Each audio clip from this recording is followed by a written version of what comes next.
ایک واقعہ جو فوائد و رضویہ میں جو مشہد مقدس کے واقعات میں سے نقل کیا گیا، ایک شخص تھا ہمدان میں، ابراہیم جیب کترا اسے کہا کرتے تھے۔ وہ لوگوں کی جیب کترا کرتا تھا، چوری کیا کرتا تھا، تو مشہور تھا ابراہیم جیب کترا۔ تو ہمدان سے قافلہ مشہد مقدس کے لیے جاتا تھا، تو قافلے سالار کے خواب میں آٹھویں امام امام علی ابن موسیٰ رضا علیہ الصلاۃ والسلام خواب میں آتے ہیں اور آ کر کہتے ہیں کہ اب کہ اس مرتبہ جب مشہد آؤ تو اپنے ساتھ ابراہیم جیب کترے کو ساتھ لے کر آؤ۔ وہ تعجب کرتا ہے جب خواب سے بیدار ہوتا ہے، انہوں نے خواب پر شک کیا، کہا کہ اصلاً شاید یہ میرے توہمات میں سے ہو اور میں نے ایسا دیکھا ہو، ورنہ امام ایک ایسے کے لیے کیوں کہیں گے، ایک چور کے لیے کہیں گے کہ اسے لے کر آؤ ساتھ۔ توجہ نہیں کی۔ دوسرے دن پھر سے اس نے خواب دیکھا، یہی خواب۔ امام نے کہا کہ اب کی مرتبہ آتے ہوئے ابراہیم جیب کترے کو ساتھ لے کر آؤ۔ تعجب کرنے لگا کہ میں کیا کروں، پھر بھی وہ کچھ نہیں کیا۔ تیسری مرتبہ جب وہ خواب دیکھا، اس میں امام نے کہا کہ اب کی مرتبہ جب آؤ تو اپنے ساتھ ابراہیم جیب کترے کو لے کر آؤ۔ تو یقین ہو گیا کہ اب یہ خواب سچا ہے، کہ ایک ہی خواب 3 مرتبہ نہیں آتا ہے۔ اس نے کہا کہ یقیناً کوئی نہ کوئی مصلحت ہے، کوئی راز ہے۔ وہ گیا ڈھونڈتا ہوا کہ ابراہیم جیب کترا کہاں ملے گا، کہا وہ فلاں چبوترے پہ، وہاں چورستے پہ، وہاں ادھر ٹھہرا ہوا رہتا انہیں۔ تو ڈھونڈتے ہوئے گئے، جانے کے بعد اسے بلا کر کہا کہ اس مرتبہ تم بھی ہمارے ساتھ مشہد چلو، ہم جا رہے ہیں۔ اللہ ہم سب کو مشہد مقدس کی زیارت نصیب فرمائیں۔ اس نے کہا کہ بھائی پیسہ نہیں ہے میرے پاس زیارت کے لیے جانے کے لیے۔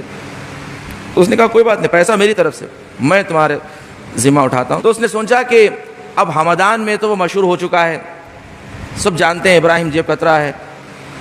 تو اس نے کہا کہ چلو اب مشہد مقدس کا نیا شہر پکڑتے ہیں، وہاں پر نیا بزنس، نئے لوگ، نئے جیب۔ بہرحال قافلہ روانہ ہوا مشہد مقدس کے لیے، اور سب سارے زائرین بس میں بیٹھ کر نکل گئے سفر پر۔ جب راستے میں جا رہے تھے تو راستے میں ڈاکوؤں نے ان کا راستہ روکا، اور اس کے بعد سارے زائرین سے جتنا مال تھا، زیور تھا، ان سے چھین لیا، اور چھین کر سارے ڈاکو اپنے سردار کے پاس لا کر جمع کر دیتے، اسے دے دیتے۔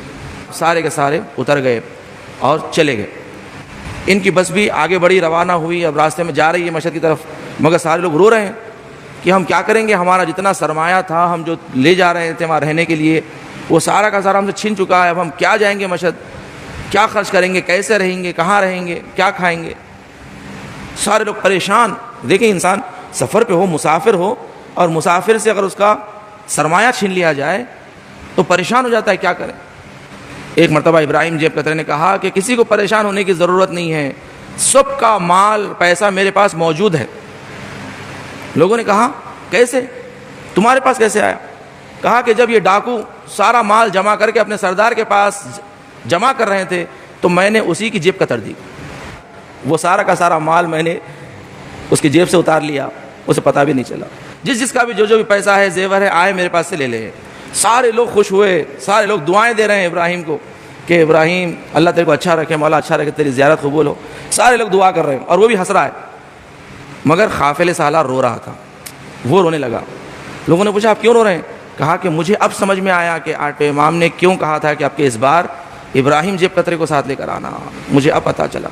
اس نے کہا کیا مطلب؟ کہا ہاں، خواب میں مجھے آٹھویں امام نے کہا کہ اس بار تجھے لے کر آئے، آٹھویں امام نے سفارش کی ہے تیری۔ جب ابراہیم نے سنا کہ آٹھویں امام نے میری سفارش کی، یعنی مجھ جیسے گنہگار کی، مجھ جیسے جیب کترے کی، چور کی، آٹھویں امام سفارش کر رہے ہیں، اسے بہت افسوس ہوا۔ اور جب مشہد مقدس پہنچا، زری پر پہنچا، اتنا گریہ کیا، اتنا رویا، اور کہا مولا مجھ جیسے گنہگار پر بھی آپ نظر رکھتے ہیں۔ بعض لوگ دیکھیں سمجھتے ہیں، گنہگار لوگ سمجھتے ہیں کہ ہماری طرف اہل بیت کی ایک نظر ہی نہیں ہے، خدا کی توجہ ہی نہیں ہے ہماری طرف، اس لیے اور گنہگار ہو جاتے۔ اس نے کہا مولا ہم جیسے گنہگاروں کی طرف بھی توجہ ہے آپ کی۔ اس نے کہا مولا آپ سے میں وعدہ کرتا ہوں کہ آئندہ سے کبھی کوئی گناہ نہیں کروں گا، جس کا بھی میں نے مال چرایا ہے اپنی زندگی میں کوشش کروں گا اسے واپس کر دوں۔ اور لوگ کہتے ہیں کہ ابراہیم جیب کترے نے واقعاً توبہ کی، اور جس کا بھی وہ سامان لیا تھا یا جیب چرایا تھا، اس نے اپنی زندگی میں سب کا ادا کیا، سب کا واپس کیا، سب سے معافی مانگا۔